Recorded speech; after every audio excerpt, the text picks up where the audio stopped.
Hello friends, मैंने आपको ancient history में मतलब 4 चैप्टर कंप्लीट करा दिया है। आज जो सिलेबस लिखवाए थे उसके अनुसार चैप्टर नंबर 4 तक कंप्लीट करा दिया गया है। ठीक है, उसके बाद चैप्टर आज 5 कंप्लीट करा दिया जाएगा। आज चैप्टर जो है उसका नाम है धार्मिक आंदोलन से संबंधित पक्ष उदय के कारण। ठीक है, मेन इसमें पढ़ना है कि बौद्ध धर्म और जैन धर्म के बारे में। ठीक है, उसके बाद शैव धर्म, उसके बाद और भी जो होगा छोटा मोटा वो सब पढ़ा दिया जाएगा। लेकिन मेन इसमें बौद्ध धर्म और जैन धर्म सबसे इम्पोर्टेंट है, इससे क्वेश्चन रहता ही रहता है। तो मैंने पहले आपको क्या पढ़ाया था, प्रागैतिहासिक काल, सिंधु घाटी सभ्यता, वैदिक काल। ठीक है, उसके बाद प्राक मोलकर यानी प्री मौर्य हिस्ट्री। ठीक है, उसके बाद पोस्ट वैदिक काल पढ़ाया था। आज उसके बाद आज है धार्मिक आंदोलन से संबंधित चर्चा। आप लोग जाकर एंशियंट हिस्ट्री के प्लेलिस्ट में, कहाँ जाना है, एंशियंट हिस्ट्री के प्लेलिस्ट में जाकर आप लोग वीडियो को देखिए। ठीक है, उसके बाद ये देखिएगा तब भी समझ में आएगा, क्योंकि मेरा जो भी वीडियो है लिंक वाइज ही रहता है, क्योंकि एक अगर नहीं देखिएगा दूसरे का समझ में नहीं जाएगा। ठीक है, तो यहाँ पर शुरू करते हैं चैप्टर 5 धार्मिक आंदोलन से संबंधित चर्चा। ठीक है, उसमें बौद्ध धर्म और जैन धर्म के बारे में बताया जाएगा आपको। देखिए मेन क्या था, देखिए पिछले वाले वीडियो में मैंने आपको पोस्ट वैदिक पढ़ाया था। ठीक है, तो उसको जाकर देखिए। वैदिक काल को क्या बोले थे, 1500 BC से 600 BC। ठीक है, और 1000 BC में लोहे की खोज हो जाएगा। उसके 1000 BC से लेकर 600 BC तक क्या रहेगा, उसको लेटर वैदिक काल बोलते हैं। क्या बोलते हैं, उत्तर वैदिक काल। उसका इंग्लिश हुआ लेटर वैदिक पीरियड। ठीक है, देखिए उत्तर वैदिक काल में आपको बताया था कारण क्या था। देखिए उसी थोड़ा सा कारण बता दे रहे हैं, क्योंकि इसी के अनुसार यहाँ पे बौद्ध धर्म और जैन धर्म की उत्पत्ति हुई। ठीक है, कारण इसमें देख लीजिए। उत्तर वैदिक काल के आर्थिक कारण के प्रभाव सुनिए। आर्थिक क्षेत्र में तो क्या हुआ, आर्थिक क्षेत्र में जैसे लोहा जब मिल गया, गंगा यमुना का दुआब जब हुआ वहाँ पे था, तो कृषि क्या होगा, सरप्लस होगा। ये होता है जीवन निर्वाह कृषि, मतलब वह इतना उपज हो जाए कि ताकि हमारा जीवन चल जाए। एक होता है कृषि सरप्लस, मतलब कृषि का अधिशेष हो जाएगा तो क्या करेंगे हम लोग, मतलब मान लीजिए कृषि अधिशेष होगा तो कुछ दूसरा कुछ खरीदेंगे। ठीक है, तो कृषि सरप्लस हो गया, क्योंकि लोहा की खोज हो चुका था कितने में, 1000 BC में। ठीक है, तो उसके बाद के काल को उत्तर वैदिक काल कहते हैं, वही यहाँ पे लिखा गया है। ठीक है, आर्थिक पर देखिए कृषि आर्थिक क्षेत्र में हो गया, क्या हुआ, कृषि एक नंबर। यहाँ पे कृषि ज़्यादा इंपॉर्टेंट रखेगा। वही पूछा जाएगा मतलब लेटर वैदिक काल, क्या पूछा जाएगा, लेटर वैदिक काल में तो कृषि हो जाएगा। अब पूछा जाएगा उसके बाद पूर्व वैदिक काल। ठीक है, तो उसमें क्या होगा, तो उसमें पशुपालन था। क्या होता है उसमें, पशुपालन। ठीक है, अब आइए सामाजिक क्षेत्र में वर्णन, मतलब सामाजिक क्षेत्र में कैसा था, तो उसके बताता है सामाजिक क्षेत्र का वर्णन करने के लिए आपको क्या देखना पड़ता है कि वहाँ का वर्ण व्यवस्था कैसा है, वहाँ के कास्ट सिस्टम कैसा है। तो यहाँ पे जो वर्ण व्यवस्था है ना, जो कास्ट सिस्टम है, वो डिसाइड होता था जन्म के आधार पर। जबकि पूर्व वैदिक काल यानी कि ऋग वैदिक काल, यहाँ पे लिखा हुआ है RV, यानी कि ऋग वैदिक काल में क्या होता था, वहाँ पर कास्ट सिस्टम जो था वो कर्म के आधार पर डिसाइड होता था। अगर कोई मतलब दिमाग से तेज है तो मान लीजिए इसका दिमाग से चल तो बिजनेस में चला जाएगा। ठीक है, और जो पूजा पाठ जो कराएगा तो ब्राह्मण हो जाएंगे। जो सबसे नीचे स्तर काम तो क्षुद्र था। ठीक है, वो हटाकर यहाँ पे जन्म के आधार पर कर दिया गया। इसका प्रभाव ये हुआ। ठीक है, उत्तर वैदिक काल लेटर वैदिक काल में। अब आइए राजनीतिक क्षेत्र में, तो क्या बताते हैं आपको राजनीतिक क्षेत्र में कि पूर्व वैदिक काल में क्या बताते हैं कि जन होगा, जन से बड़ा क्या होगा, जनपद होगा, और जनपद से बड़ा क्या होगा, महाजनपद होगा। तो आपको हम महाजनपद का ही वीडियो बना दिए हैं। कितने महाजनपद थे, 16। इंडिया में कितने, 14, और इंडिया से बाहर 2, वो हम बता दिए हैं। आप जाकर उसको देखिए। ठीक है, वीडियो को, तब समझ में आएगा। देखिए अब राजनीतिक क्षेत्र में देखिए, तो राजा के शक्ति में वृद्धि, क्या हुआ, राजा के शक्ति में यहाँ पे वृद्धि हुआ। और जो राजा का जो पद हो था ना, वो अंशानुगत पद हो गया। क्वेश्चन पूछेगा कि किस काल में राजा का पद वंशानुगत हो गया, मतलब वंशानुसार उसके वंश से ही राजा बनेगा। ठीक है, उसके फैमिली मेम्बर ही बनेंगे। तो क्या होगा, उत्तर वैदिक काल यानी कि लेटर वैदिक पीरियड। ठीक है, यहाँ पे लिखा भी हुआ है। देखिए आप लोग जो है वीडियो देखिए, उसके बाद से नोट्स पढ़िए। नोट्स में पूरा लिखा हुआ है, ऐसा लिखा हुआ है कि आप लोग खुद समझ में आ जाएगा। थोड़ा शॉर्ट रहता है ताकि टाइम कम कंज्यूम करें पढ़ने में। ठीक है, आगे बढ़िए। मेन इसी के कारण यहाँ पे धार्मिक आंदोलन यहाँ पे उदय हुए। देखिए यहाँ पे क्या था, धार्मिक क्षेत्र में है ना, तो यज्ञ और कर्मकांड बहुत ज़्यादा बढ़ गया था, हद से ज़्यादा। ठीक है, अब पशु बलि दिए जाने लगा था। जबकि पूर्व वैदिक काल में देखिए यहाँ पे वैदिक काल, यहाँ पे इसको पूर्व वैदिक काल, इधर पूर्व वैदिक काल हो गया, पूर्व। ठीक है, और यहाँ पे हो जाएगा उत्तर वैदिक काल। ठीक है, तो देखिए जो पूर्व वैदिक काल में यहाँ पे जो था पूर्व वैदिक काल, उसमें जो उसमें पशु बलि नहीं दी जाती थी। ठीक है, जबकि यहाँ पे उत्तर वैदिक काल में एकदम यज्ञ कर्मकांड बहुत ज़्यादा होने लगा, पशु बलि बहुत ज़्यादा दिए जाने लगा। ये दोनों को उपनिषदों में निंदा बताया गया है, निंदनीय कहा गया है। ठीक है। इसी के मतलब अब इसको दूर करने के लिए या इसको हटाने के लिए क्या बौद्ध धर्म और जैन धर्म का उत्पत्ति हुआ। और भी धर्म का उत्पत्ति हुआ, लेकिन सबसे फेमस बौद्ध धर्म और जैन धर्म हुए। ठीक है। अब उन्हीं के बौद्ध धर्म और जैन धर्म के अनुसार आपको पढ़ना है, आपका एक कारण बता दिए। ठीक है। अब देखिए 6ठी शताब्दी से पूर्व धार्मिक आंदोलन, देखिए तो गंगा घाटी, क्या है गंगा घाटी, यानी कि भारत में। देखिए भारत में सिर्फ बौद्ध एवं जैन धर्म नहीं बल्कि सैकड़ों संप्रदाय का उदय हुआ। ठीक है। जिसमें से फेमस बौद्ध धर्म और जैन धर्म हुआ। ठीक है। देखिए एक यहाँ पर पहले समझ लीजिए, इसे गंगा घाटी भारत में बौद्ध जैन धर्म हो गया। और यहाँ पर चीन में जाइएगा तो चीन में क्या होगा, कन्फ्यूशियस, क्या कैन्यूफिशियस। ठीक है। और ईरान में क्या होगा, ईरान में क्या लिखा हुआ है यहाँ पे, जरथुष्ट्र। ईरान में जो धर्म का उदय होकर क्या हुआ, जरथुष्ट्र। और जो यूनान में था उसका पाइथागोरस। यूनान में क्या, पाइथागोरस, याद रखिएगा वर्ल्ड लेवल पे। अब यहाँ पे आइए, पूरन जो कश्यप है, पूरन कश्यप, ठीक है, पूरन कश्यप, उनका सिद्धांत था अक्रियवादी। ठीक है। अब मेन ये वाला क्वेश्चन पूछता है, इसे बता दिए। देखिए मखलाली पुत्र गोसाल, मखाली पुत्र गोसाल, क्या मखाली पुत्र गोसाल, उनका सिद्धांत क्या होगा, उनका सिद्धांत नियतिवादी, क्या होगा, नीतिवादी। और वह के देखिए क्वेश्चन पूछेगा, आजीवक, क्या आजीवक संप्रदाय की स्थापना किसने किया था, तो आजीवक संप्रदाय की स्थापना किसने किया था, तो गोसाल ने। किसने किया था, तो गोसाल ने। ठीक है।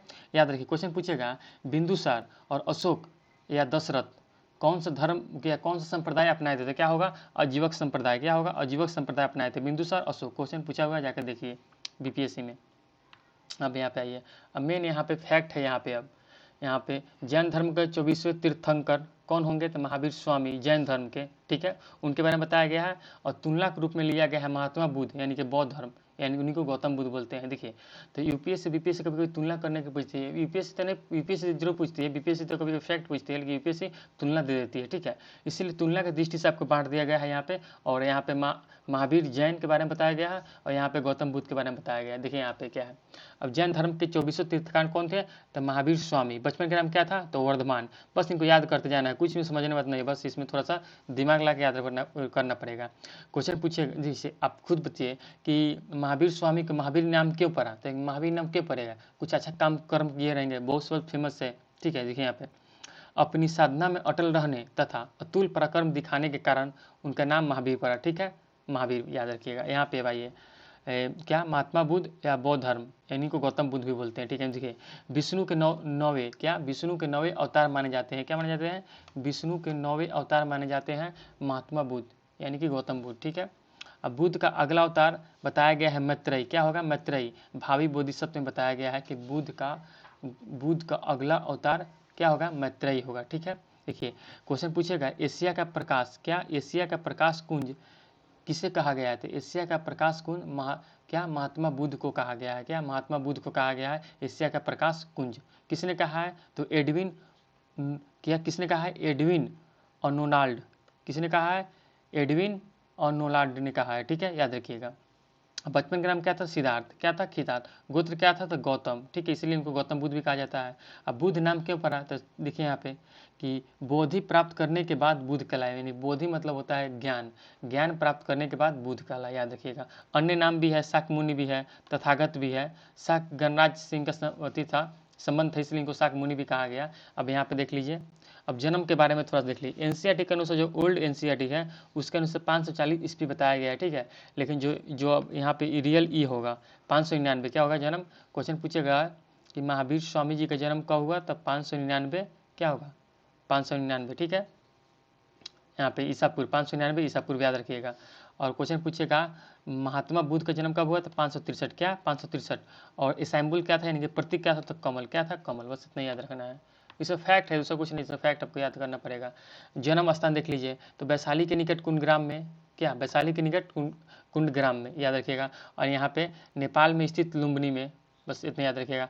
पूछेगा नेपाल में स्थित लुम्बिनी के वन में जो मतलब मिला है जानकारी किस अभिलेख से, तो यहाँ पे रोमन देई अभिलेख, किस अभिलेख, रोमन देई अभिलेख। बस इतना याद रखना है, तो कुछ नहीं। क्वेश्चन पूछेगा इनकी मृत्यु, क्वेश्चन बीपीएससी से यहाँ पूछा हुआ है, कब हुआ है, तो क्या बोलिएगा। क्वेश्चन पूछेगा महावीर स्वामी, क्या महावीर स्वामी की मृत्यु कब हुआ, तो कब हुआ, तो 527, क्या 527 कितने वर्ष की आयु में? तो 72 कितने वर्ष की आयु में? 72 वर्ष की आयु में। ठीक है, बस इतना याद रखिएगा। राजगीर के समीप पावापुरी में, बस राजगीर कहाँ है? राजगीर के समीप पावापुरी में। देखिए मल का राजधानी 2 था, क्या था? मल की 2 राजधानी थी। ठीक है, एक पावापुरी, क्या पावापुरी, एक कुशीनगर। ठीक है, तो पावापुरी में इनका डेथ हो जाएगा और कुशीनगर में किनका? कुशीनगर में गौतम बुद्ध का, याद रखिएगा। अब यहाँ पे देखिए 483 ईस्वी में देखो इनका जो मृत्यु हुआ उसको महापरिनिर्वाण, क्या? महापरिनिर्वाण कहा गया। और स्थान कहा था? कुशीनगर। क्या बोले थे? मल्लों की राजधानी कुशीनगर। क्वेश्चन पूछता है कि मल्लों की राजधानी कुशीनगर में किनका मृत्यु हुआ, तब बता दीजिएगा। 483 ईस्वी में किनका हुआ? गौतम बुद्ध, क्या? गौतम बुद्ध। अब देखिए यहाँ पे हो गया आपका, पढ़ लीजिएगा। यहाँ पे 80 वर्ष की आयु में इनका 72, याद रखिएगा। देखिए इनका पिता के नाम क्या पूछेगा कि महावीर, क्या? महावीर स्वामी के पिताजी का नाम क्या था? तो देखिए यहाँ पे पिता का नाम तो सिद्धार्थ था। और इनका देखिए सिद्धार्थ परिचय क्षत्रियों के ज्ञात्रिक कबीले के प्रधान थे। क्या थे? क्षत्रियों के ज्ञात्रिक कबीले के प्रधान थे, हो गया। अब यहाँ पे इनके पिता का नाम शत्रुघ्न और परिचय शाक गणराज के प्रधान थे। ठीक है, बस देखिए शाक गणराज की राजधानी कहाँ है? तो कपिलवस्तु। बस इस फैक्ट है, आपको पूरा याद करना पड़ेगा, इसमें कुछ समझाने लायक नहीं है कि हमको समझाए। पूछेगा महावीर स्वामी की माता का नाम था, क्या होगा? त्रिशिला, क्या? त्रिशला, वैसे याद रखिएगा। परिचय यहाँ पे वैसे देखिए यहाँ से क्वेश्चन यूपीएससी पूछी हुई है, यूपीएससी यहाँ से कि वैशाली के लिच्छवी के प्रमुख चेतक की बहन, यही बहन का उस शब्द का खेल खेला था यूपीएससी। यहाँ पे बहन को हटा के यहाँ पे बेटी दे दिया था। ठीक है, वो जो गलत है होगा। वैशाली के लिच्छवी के प्रमुख चेतक की बहन त्रिशला, याद रखिएगा, माता था। ठीक है, माता थी। अब यहाँ पे आइए, गौतम बुद्ध के माता का नाम तो महादेवी, क्या? महादेवी। इनको महामाया भी कहा जाता है, क्या? महादेवी, इनको महामाया भी कहा जाता है। जन्म के 7वें दिन मृत्यु हो गई थी। क्या हुआ था? जन्म के 7वें दिन मृत्यु हो गई थी। तो इनका पालन पोषण इनके मौसी महाप्रजापति गौतमी ने की थी। ठीक है, महाप्रजापति गौतमी। ठीक है, अब आइए यहाँ पे इनका जो क्या था? परिचय है कोलीय गणराज की कन्या, क्या? कोलीय गणराज की कन्या थी। ठीक है, देखिए पत्नी महावीर स्वामी, क्या? महावीर स्वामी की पत्नी तो यशोदा, गौतम बुद्ध तो यशोधरा। बस अब इसमें यहाँ पर देख लीजिएगा, बताने वाला कुछ है ही नहीं, बस यहाँ जो इंट्रोडक्शन दिया हुआ है वो आपको याद ही करना पड़ेगा। इनके पुत्री के नाम प्रियदर्शनी, क्या? प्रियदर्शनी। और दामाद जमाली, जो प्रथम शिष्य भी होंगे, क्या? प्रथम शिष्य भी होंगे। देखिए घर छोड़ने की अवस्था पूछेगा, महावीर स्वामी के घर छोड़ने की अवस्था कब? तो महावीर स्वामी के घर छोड़ने की अवस्था 30 वर्ष की आयु में। कितना वर्ष की आयु में? 30 वर्ष की आयु में। और ज्ञान प्राप्ति में लगा समय 12 वर्ष, क्या? ज्ञान प्राप्ति, महावीर स्वामी को ज्ञान प्राप्ति में लगा समय कितना? 12 वर्ष। और ज्ञान प्राप्ति का स्थान, और ज्ञान प्राप्ति कहाँ हुआ? देखिए यहाँ पे जाम्बिक ग्राम के समीप रिजुपलिका नदी के तट पर, रिजुपलिका नदी के तट पर साल वृक्ष के नीचे ज्ञान प्राप्ति के बाद क्या कहलाए? तो केल्विन, क्या? केवलिन, क्या? केवलिन का मतलब होता है जीन। ठीक है, याद रखिएगा। अब यहाँ पे प्रथम शिष्य बताए ही थे जमाली को, जो को था दामाद किसका था? यहाँ पे महावीर स्वामी का दामाद था, वो प्रथम शिष्य वही होंगे। ठीक है, अब यहाँ पे आइए, यहाँ पे पूछेगा गौतम बुद्ध का मतलब घर छोड़ने की अवस्था तो 29 वर्ष, याद रखिएगा, एक वर्ष डिफरेंस है। ठीक है, यहाँ पे अब जो है ना उस पद को क्या कहला गया? तो महाभी, क्या? महाभी निष्क्रमण, क्या कहा गया? महाभी निष्क्रमण। क्वेश्चन पूछेगा महाभी निष्क्रमण पद संदर्भित है तो क्या है? तो यहाँ पे घर छोड़ने की अवस्था, क्या? घर छोड़ने की अवस्था। और जो इनका प्रतीक था तो क्या था? घोड़ा। प्रतीक क्या था? घोड़ा। इनका पुत्र का जो नाम था तो क्या था? राहुल। याद रखिए, गौतम बुद्ध के पुत्र का नाम राहुल। देखिए अब टाइम है, ज्ञान प्राप्ति में लगा समय, मतलब कितने वर्ष में ज्ञान प्राप्ति हो गया? तो महावीर स्वामी को 12 वर्ष और गौतम बुद्ध को 6 वर्ष। ठीक है, यहाँ पे लिखा हुआ है, आप यहाँ पे लिखा हुआ है, पूरा समझ लीजिएगा। ठीक है, और यहाँ पे बता दीजिए, देखिए यहाँ पे गौतम बुद्ध यानी कि बोध गया में पीपल वृक्ष के नीचे वैशाख पूर्णिमा के दिन, क्वेश्चन पूछता है किस दिन? तो वैशाख पूर्णिमा के दिन बोधि मतलब होता है ज्ञान की प्राप्ति हुई, अतः बुद्ध कालाय। क्या? बोधि यानी कि ज्ञान की प्राप्ति हुई, इसलिए बुद्ध कालाय, याद रखिएगा। ठीक है, सारनाथ यहाँ पे। अब आगे ये निरंजना नदी, याद रखिएगा, फल्गु नदी, निरंजना नदी बिहार में है। ठीक है, आगे आइए, अब यहाँ पे आइए, वो तो इंट्रोडक्शन आपका हो गया जैन धर्म, मतलब जो यहाँ पे महावीर स्वामी और गौतम बुद्ध में। अब मेन यहाँ पे जैन धर्म से शुरुआत हो रहा है। जैन का मतलब क्या होता है बताइए, कमेंट बताइएगा, जैन का मतलब क्या? देखिए जैन का मतलब जिन मतलब विजेता, क्या? जो अपने इंद्रियों को अपने वश में कर ले, क्या कर ले? अपने इंद्रियों को अपने वश में कर ले, जैन यानी कि विजेता। ठीक है, इसमें 24 तीर्थंकर हुए। क्या हुए? 24 तीर्थंकर हुए। जैसे तीर्थ, तीर्थ का मतलब होता है, क्या होता है? Rule regulation. और कर, कर का मतलब होता है, तीर्थ मतलब रूल रेगुलेशन, और कर, कर मतलब करना। क्या? देखिए यहाँ पे, जीवन रूपी भाव सागर को पार कर सके। क्या? जीवन रूपी भाव भाव सागर को पार कर सके, याद रखिएगा। जैन धर्म के अन्य नाम भी है, जो कुरुचक और यापनीय। यहाँ से क्वेश्चन नहीं पूछता है, बस इनते लिख दिए हैं, आप लोग देख दिए। ऋषभ देव, क्या? ऋषभ देव, याद रखिएगा। पहले तीर्थंकर, क्या हुए? क्वेश्चन पूछेगा जैन धर्म के पहले तीर्थंकर कौन थे? तो जैन धर्म के पहले तीर्थंकर कौन? तो ऋषभ देव। और जैन धर्म के संस्थापक भी ऋषभ देव। क्या? ऋषभ देव, जैन धर्म के संस्थापक ऋषभ देव, ऋषभ देव यहाँ पे लिखा हुआ है। इनका जन्म कहाँ हुआ था? तो अयोध्या। क्या? अयोध्या।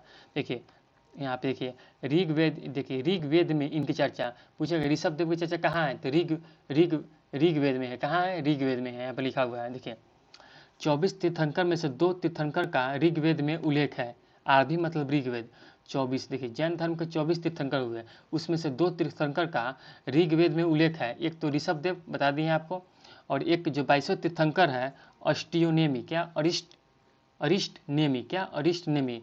जैन धर्म के 22वें तीर्थंकर पूछेगा तो अरिष्ट नेमी। यूपीएससी क्वेश्चन यहाँ से पूछी हुई है यूपीएससी, ठीक है। क्या? अरिष्ट नेमी। और क्या थे यहाँ पे? कृष्ण के समकालीन थे। क्वेश्चन पूछेगा अरिष्ट नेमी किसके समकालीन थे? तो अरिष्ट नेमी कृष्ण के समकालीन थे।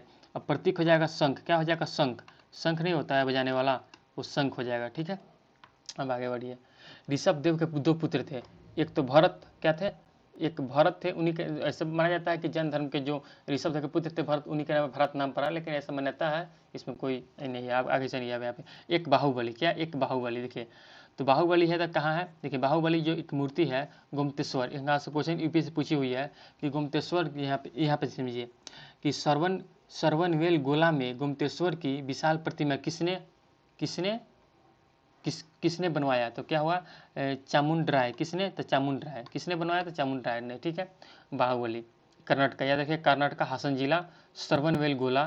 देखिए 12 वर्ष में एक बार वहाँ पे भव्य आयोजन होता है। क्या होता है? भव्य आयोजन होता है। यहाँ से यूपीएससी क्वेश्चन ये वाला पूछी हुई है, आईएएस में क्वेश्चन ये वाला। चामुंडराय ने। क्या? चामुंडराय ने। गोमतेश्वर चामुंडराय, याद रखिएगा। अब देखिए मलिनाथ।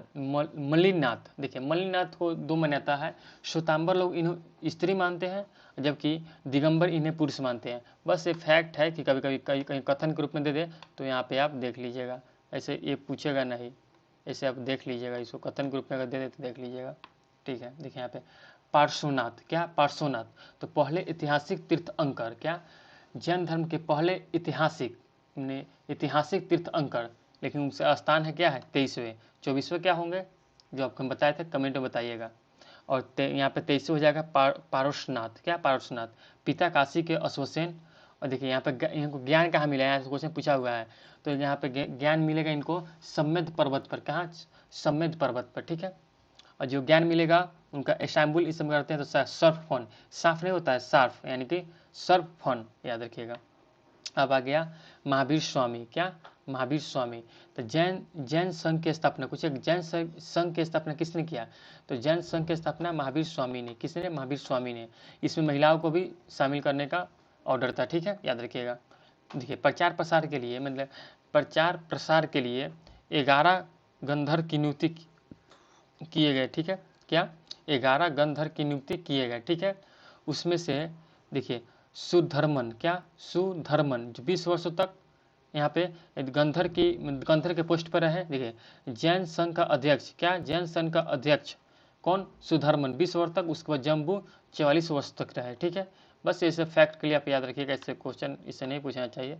देखिए यहाँ पे, अब यहाँ पे समझिए मौर्य युग में, मौर्य युग आपको बताए हुए हैं, ठीक है। इससे पीछे वाले वीडियो में मौर्य युग के बारे में बताया है, आप लोग जाकर वहाँ पर प्ले लिस्ट में देखिए, ठीक है। अब यहाँ पे सुनिए मौर्य युग में जैन संघ के अध्यक्ष भद्रबाहु, ठीक है। मतलब मौर्य जो युग था, पीरियड था, उसमें जैन संघ, क्या? जैन संघ के अध्यक्ष कौन था? तो भद्रबाहु। कौन था? भद्रबाहु।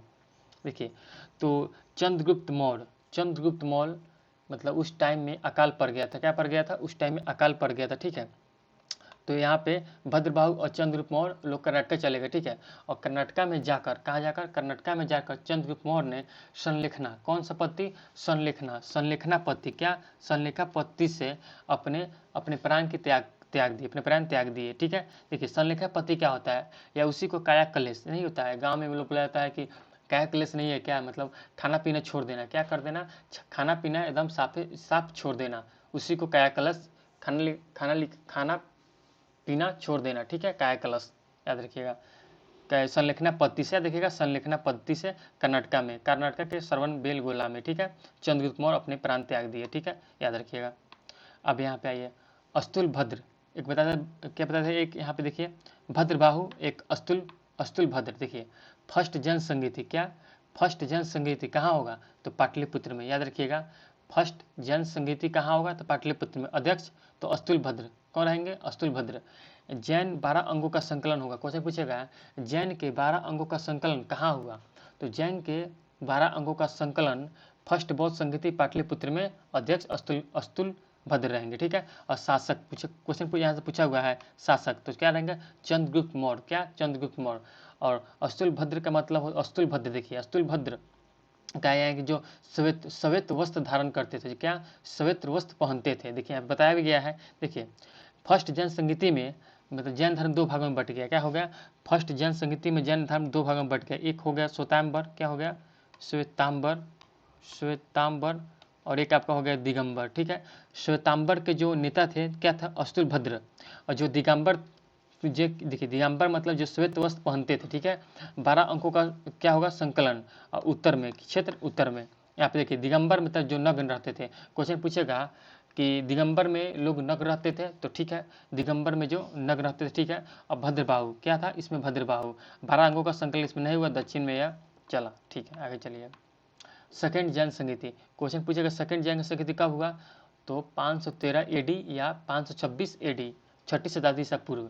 अध्यक्ष कौन, तो देखिए यहाँ पर अध्यक्ष देव ऋषिगण, क्या देव ऋषिगण या क्षमा श्रमण, क्या क्षमा श्रमण। ठीक है, यहाँ से क्वेश्चन नहीं पूछता है, ऐसे बता दिए आपको, आप लिख दिए। देखिए यहाँ पे जैन आगमों का अंतिम रूप से संकलन कर उन्हें लिपिबद्ध किया गया, ये क्वेश्चन पूछा हुआ है। क्या कि जैन आगमों का अंतिम रूप से संकलन कर उनको लिपिबद्ध किया गया है, किस बौद्ध संगीति में, तो सेकेंड बौद्ध संगीति में। ठीक है, सेकेंड बौद्ध संगीति में। अब यहाँ पाइए जैन धर्म के सिद्धांत, क्वेश्चन यहाँ से इंपॉर्टेंट है, यूपीएससी में लिखा हुआ है, पूछा हुआ है। देखिए सिद्धांत है अनेकतावाद, क्या अनेकतावाद, और देखिए सयादवाद, क्या सयावाद के मतलब होता है, मतलब 100% क्या 100% सही, मतलब जो भी चीज़ है उसको पहले अगर सयाद लग गया तो यानी कि सिक्योर हो गया, 100% सही होगा। ठीक है, देखिए यहाँ पे तो बताया गया है सृष्टि, क्या सृष्टि यानी कि क्या, सृष्टि यानी कि दुनिया ब्रह्मांड से संबंधित विचार जैन धर्म के। देखिए तो ये लोग ईश्वर से पहले नित्य और शाश्वत प्रलय नहीं, यानी कि यहाँ पे दुनिया का प्रलय ब्रह्मांड का प्रलय नहीं होगा, ये मानते हैं। देखिए एक क्वेश्चन पूछा हुआ है यूपीएससी में यहाँ पे कि सार्वभौमिक विधान द्वारा संचालित, ना कि ईश्वर द्वारा।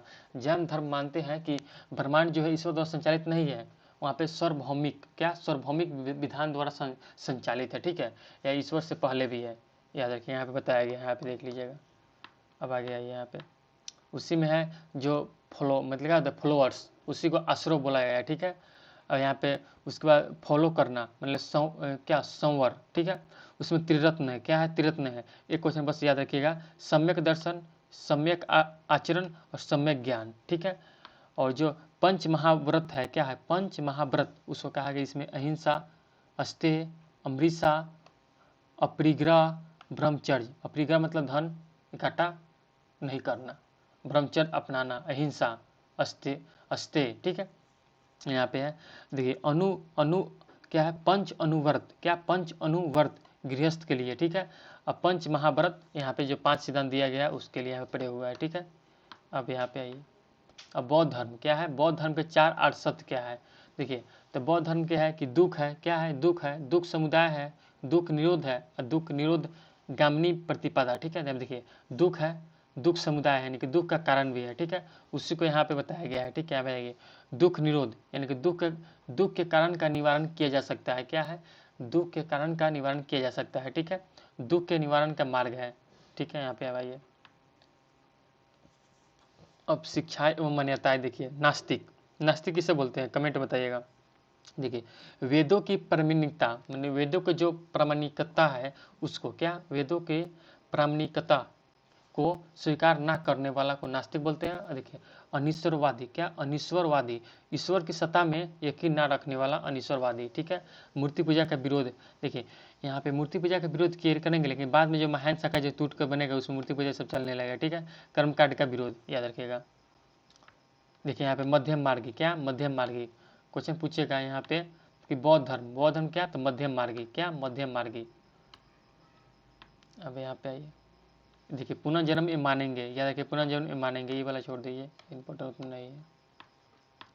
अब यहाँ पे आइए, ये सबसे इंपॉर्टेंट भी यहीं से क्वेश्चन पूछेगा, एग्जाम देने से पहले ये वाला क्वेश्चन देख जाइएगा, यहाँ से बन जाएगा। देखिए यहाँ पे क्या है, बौद्ध संगीति प्रथम द्वितीय तृतीय और चतुर्थ। देखिए स्थान पर देखिए सबसे पहले कहा तो राजगीर, मगध की राजधानी कहाँ था, तो राजगिरी में था। याद रखिएगा मगध की राजधानी राजगिरी। ठीक है, बताए थे मगध के जो हर्यंक वंश, क्या बताते हैं हर्यंक वंश, उसमें क्या बताए थे हम, हर्यंक वंश में बताए थे आपका बिंबिसार। ठीक है, क्या बताते हैं बिंबिसार, उसमें अजातशत्रु बताए थे। देखिए क्वेश्चन पूछेगा बौद्ध संगीति के प्रथम मैंने प्रथम बौद्ध संगीति कहाँ हुआ, तो क्या होगा राजगिरी में। कहाँ हुआ, राजगिरी में। और कब हुआ, तो 483 ईस्वी में। शासनकाल में किसका शासनकाल था, कैसे शासक कौन था, तो कौन था अजातशत्रु, अध्यक्ष महाकश्यप। और इसमें मेन क्या हुआ, देखिए बौद्ध के उपदेशों को शुद्ध पिटक तथा विनय पिटक में अलग अलग मतलब संकलित किया गया। क्या किया गया, अलग अलग संकलित किया गया। मुझे द्वितीय बौद्ध संगीति कहाँ हुआ, द्वितीय बौद्ध संगीति वैशाली में। यहाँ पे 100 वर्ष बाद, 100 जोड़ दीजिएगा, 100 वर्ष बाद 483 ईस्वी में। और शासनकाल काला अशोक। ठीक है, यहाँ पे अध्यक्ष सुबुक कामी, याद रखिएगा सुबुक कामी। देखिए यहाँ पे क्या होगा, भिक्षुओं में मतभेद के कारण बौद्ध संघ अस्थिरवीर एवं महासंघिक में विभाजित हो जाएगा। क्या हो जाएगा, 2 भागों में विभाजित हो जाएगा। याद रखिएगा क्वेश्चन पूछेगा तृतीय बौद्ध संगीति कहाँ हुआ, तृतीय बौद्ध संगीति पाटलिपुत्र 447 से 250 ईसा पूर्व बोल दीजिएगा। ठीक है, और शासनकाल किसका था, अशोक का, किसका, पाटलिपुत्र अशोक। और मोगली पुतिस, क्या मोगली पुतिस कौन था, अभिधम पिटक, क्या अभिधम पिटक का संकलन करेंगे। ठीक है, याद रखिएगा। चतुर्थ बौद्ध संगीति कहाँ हुआ था, कुंडल वन, कहाँ है, कश्मीर में। और यहाँ पे देखिए कनिष्क, शासक कौन था, कनिष्क। यहाँ से क्वेश्चन पूछता है, पूरा रट जाइएगा, इसमें कोई समझाने वाला बात नहीं है। इसमें अध्यक्ष वसुमित्र। देखिए यहाँ पे क्या होगा, मेन कार्य क्या था, तो बौद्ध धर्म का हीनयान एवं महायान संप्रदाय में विभाजन। क्या, बौद्ध धर्म 2 भागों में, हीनयान और महायान, बस हो गया। देखिए हीनयान में वस्तु अस्थिरवादी तथा महायान में महासंगीत थे, बस यहाँ बताया भी गया है। त्रिपिटक का संकलन, देखिए त्रिपिटक का संकलन कौन कौन अति में होगा, तो फर्स्ट बौद्ध संगीति, कौन सा बौद्ध संगीति, फर्स्ट बौद्ध संगीति, कौन बौद्ध संगीति, फर्स्ट बौद्ध संगीति में त्रिपिटकों का संकलन यहाँ पे। और थर्ड बौद्ध संगीति में एक अभिधम पिटक। देखिए अभिधम पिटक में जो चर्चा किया गया है दार्शनिक किया गया है, क्या किया गया है, दार्शनिक। क्वेश्चन पूछेगा अभिधम पिटक में धर्म की चर्चा की गई है, तो नहीं, अभिधम पिटक में धर्म की चर्चा नहीं की गई है। याद रखिए क्वेश्चन है पूछी हुई है यूपीएससी, यहाँ पे ऐसा ही क्वेश्चन पूछती है वो। अब यहाँ पे फर्स्ट बौद्ध संगीति में शुद्ध पिटक बता दिए हैं। अब विनय पिटक, विनय पिटक मतलब होता है मतलब रूल रेगुलेशन, मतलब जो पिटक है ना, यानी कि संघ, जो संघ है, यूनियन है, जो संघ है या सदस्यों के लिए रूल रेगुलेशन क्या होगा, उसी का संकलन यहाँ पे विनय पिटक में किया गया है। और शुद्ध पिटक में यहाँ पे गौतम बुद्ध के बारे में बताया गया है। देखिए दीर्घ निकाय बोलते हैं, मध्यम निकाय बोलते हैं और संयुक्त निकाय बोलते हैं। क्या है, अष्टांगिक मार्ग। क्वेश्चन पूछे, यहाँ से क्वेश्चन पूछा हुआ है अष्टांगिक मार्ग किनका है, तो गौतम बुद्ध का, अष्टांगिक मार्ग गौतम बुद्ध। ठीक है, अब हमको बताए हुए हैं यहाँ पे जाके वीडियो प्लेलिस्ट में है, वीडियो जाकर देखिए महाजनपद का, या प्री मौर्य हिस्ट्री बताया गया है, या पोस्ट वैदिक, जाकर एंशिएंट हिस्ट्री का देखिए पिछले वाले वीडियो, तभी समझ में आएगा, तो नहीं समझ में आएगा।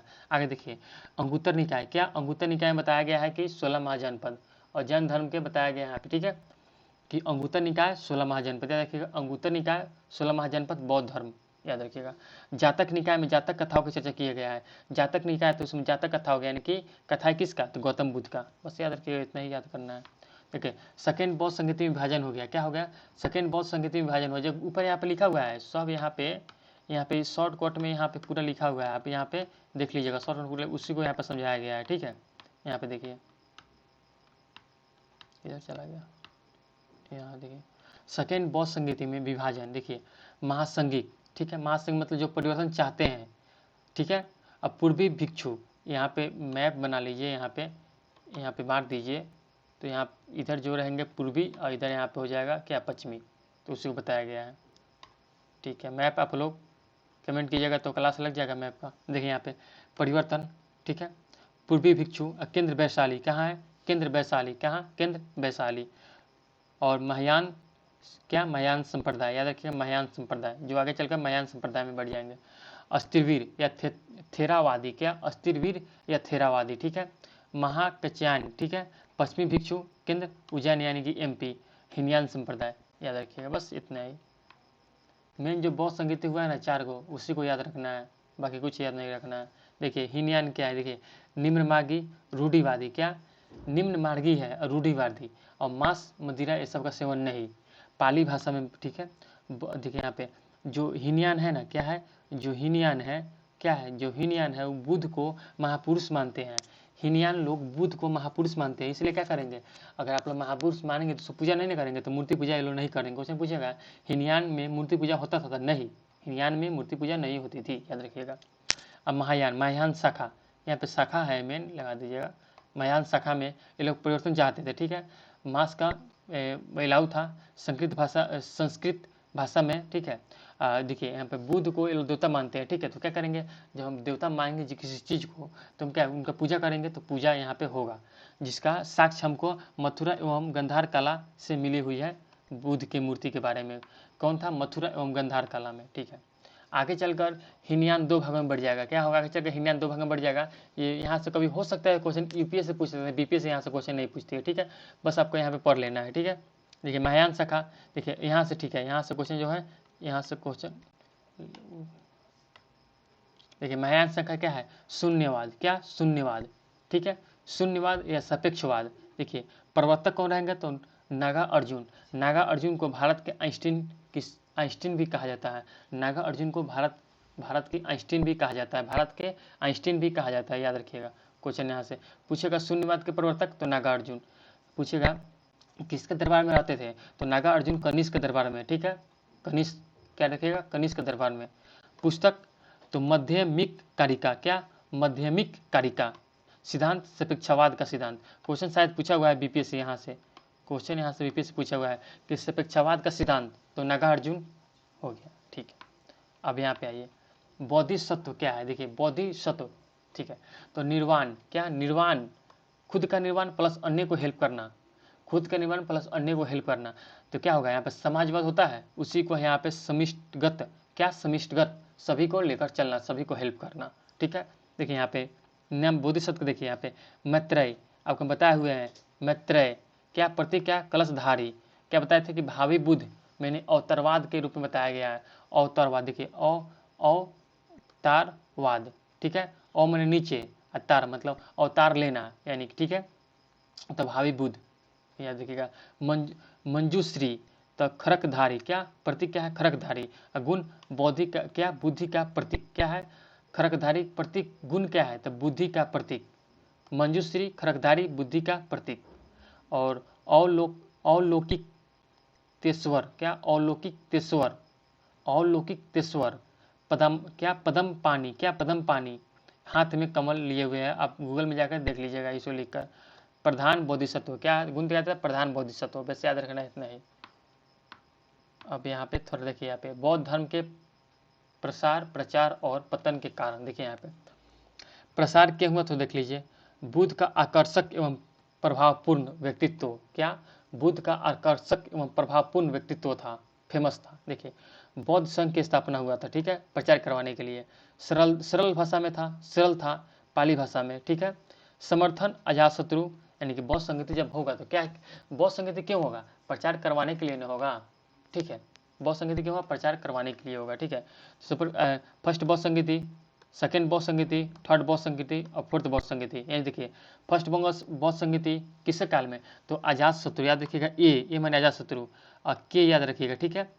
कालाशोक सेकेंड बौद्ध संगति, उसके बाद फिर ए और फिर उसके बाद के, यानी कि देखिए यहाँ पे ट्रिक हो जाएगा, एक के कोमा एक के, ए मैंने क्या अजातशत्रु, के मैंने क्या कालाशोक, फिर ए मैंने अशोक और फिर कौन मैंने कनिष्क, यानी कि फर्स्ट सेकेंड थर्ड ऐसे सीरियल वाइज है। एक के याद रखिए, क्या एक के 47 होता है, तो एक के याद रखिएगा, ठीक है। देखिए यहाँ पे ब्राह्मण धर्म के अवशासन पाया था, क्या ब्राह्मण जो धर्म था उसके अवशासन पाया था, ठीक है, उसके जगह पे आया था, ठीक है। आप यहाँ पे आइए, अब खुद इसमें कुर्तियाँ फैल गई इसमें लास्ट में जाकर। देखिए यहाँ पे पतन के कारण से समझिए, तो विभेद एवं विभिन्न संप्रदाय में टूट जाना। मान लीजिए देखिए कोई एक जगह है, ठीक है, उसको विभिन्न संप्रदाय में जब टूट जाएगा तो शक्ति भी तो भिन्न भिन्न हो जाएगी ना। तो उसी में है कि विभिन्न संप्रदाय में टूट जाना, जटिलता। देखिए आप बताइए यहाँ पे कि उस समय संस्कृत कितने लोग बोलते थे, बहुत कम लोग बोलते थे संस्कृत, उसमें एलिट क्लास के जो लोग थे वही संस्कृत बोलते थे, ठीक है। तो इसीलिए प्रचार भी बहुत कम जगह होगा, बहुत कम लोगों में होगा। तो संस्कृत भाषा भी एक इसमें पतन कारण का इम्पोर्टेंट इसमें है रोल इसका। दमन, देखिए पुष्यमित्र शशांक शासक दमन किया, क्या, बौद्ध जो है उनका दमन पुष्यमित्र और शशांक शासक किया, ठीक है। अब यहाँ पे हो गया आपका, देखिए थोड़ा एक कॉन्सेप्ट है वर्षावास, क्या कॉन्सेप्ट है, वर्षावास। आप बताइए कि वर्षावास क्या होगा, थोड़ा दिमाग लगाइए, देखिए दिमाग क्या लगाना बता देते हैं। क्या होता है, साल भर में कितने मंथ, 12 मंथ, उसमें से 4 मंथ जिसमें वर्षा होती थी उसमें कोई इधर उधर यात्रा करने नहीं जाते थे, ठीक है, क्योंकि उस समय जैसे अभी का इंफ्रास्ट्रक्चर नहीं ना है हाईवे के चले जाएंगे। तो यहाँ पर जब वर्षा का टाइम था उस समय किसी स्थान पर रुक जाते थे, ठीक है। तो क्वेश्चन पूछेगा पहला वर्षावास किस स्थान में हुआ, पहला वर्षावास मैंने पहला वर्षावास की जगह किस स्थान पर ठहरे, तो सारनाथ, पहला वर्षावास सारनाथ। क्वेश्चन पूछेगा सर्वाधिक वर्षावास कहाँ, तो श्रावस्ती, कहाँ, श्रावस्ती।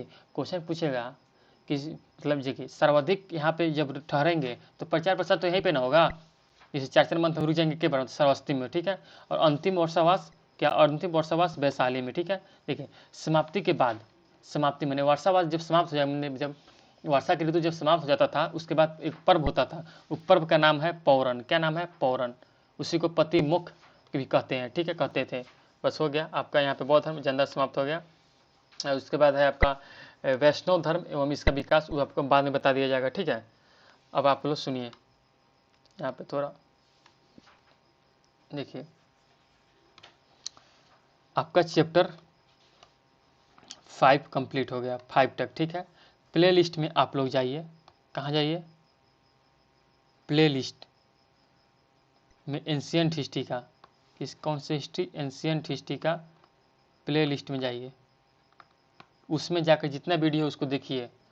देखिए V से वीडियो देखिए, अब प्लस N से नोट्स, अब प्लस Q से क्वेश्चन, बस इतना ही देखिए। VNQ क्या जाना है, VNQ, वीडियो देखिए, नोट्स पढ़िए, क्वेश्चन बनाइए, वीडियो देखिए, नोट्स पढ़िए, क्वेश्चन बनाइए, और जो एक्स्ट्रा क्वेश्चन मिले उसको नोट कर लीजिए नोट्स में, ठीक है। बस आपका हो गया। और आपको संडे से करंट अफेयर्स का भी क्लास लग जाएगा, ठीक है। क्या, संडे से आप करंट अफेयर्स का भी क्लास चलेगा, ठीक है। वन लाइनर करंट अफेयर्स रहेगा जिसमें इंपॉर्टेंट सब जो टॉपिक रहेगा उसको समझा दिया जाएगा। और one liner current affairs class Sunday से आपका LP एकेडमी यूट्यूब चैनल, क्या सा academy, LP academy YouTube channel पे आप लोग संडे से करंट अफेयर्स के भी देख सकते हैं। उसमें BPSC, SSC, दरोगा, बिहार दरोगा, यूपी PCS वो सब उसमें रहेगा, ठीक है। यहाँ पे देखिए, तो आपको क्या करना है बता देते हैं, क्या करना है थोड़ा, क्या करना है, LP एकेडमी यूट्यूब चैनल को लाइक शेयर कमेंट करें अगर आपको अच्छा लगे तो। ओके, धन्यवाद, थैंक यू सो मच।